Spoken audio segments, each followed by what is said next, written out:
Hey guys, and welcome back to my channel. I wanted to make this video to define what narcissistic supply is, because we hear this term supply over and over in reference to the narcissist.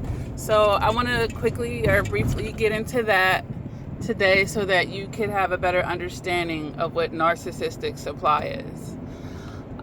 First, let me debunk a misconception. A lot of times people think narcissistic supply are only positive things, like you giving them your money, your time, body and or sex, your resources. And a lot of people think that's all that narcissistic supply is, but it's not. Narcissistic supply could be positive or negative for the narcissist. And, that definitely can sound disturbing to a mentally stable person, but this is the truth. If the narcissist knows that you guys are on good terms and the only thing that they can extract from you is negative behavior, if they're able to extract that negative behavior out of you, they got their supply. Whether it's you calling them a nasty name, arguing back with them, or them getting your emotions riled up. That's still supply for the narcissist. So a supply for the narcissist could be any type of acknowledgement, any type of energy that you're sending their way. That's narcissistic supply, and it could be tangible or intangible. Narcissists have different levels of supply, and that's why you hear the term primary source.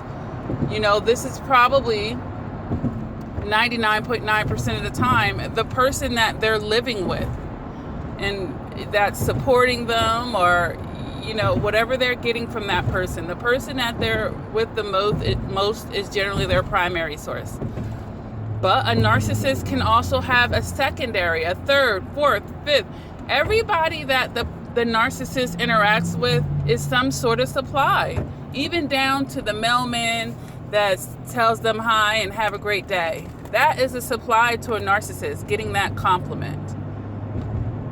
And I know this almost sounds laughable, but it's true. Everybody that this narcissist interacts with they're trying to extract supply from. Whether it's getting that little conversation, it could be anything. Checking out at the grocery store, flirting with someone. Like, everybody they interact with is some kind of narcissistic supply. Okay? So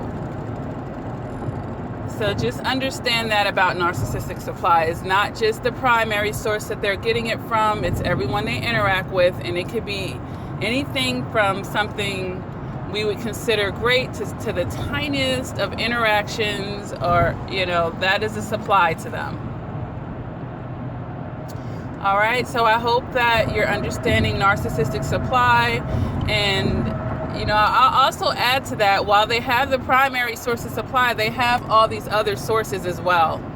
So when they're with you, they're definitely extracting supplies elsewhere as well. And they always typically have someone waiting in the wings to take your place in the event that things fall out, which they always assume that it will, because they know that they're playing games with you. And they're not psychic. They can't know for sure when you'll get hit to it. So they always got to have a backup, or they're always working to try to have that backup, and a backup for that one, and for that one, and so forth and so on. In a perfect world for the narcissist, they would have an endless supply of supply, from the greatest level to the smallest level, and all of them come together to help that narcissist, give them that fake sense of feeling good. All right, so that's my quick video on narcissistic supply, and hopefully you can get yourself to the point where you're not giving a narcissist supply at all. That's the goal. So if you like this video, go ahead and click like and subscribe. I'll definitely be putting up more videos to talk about narcissism. And until next time, you take care.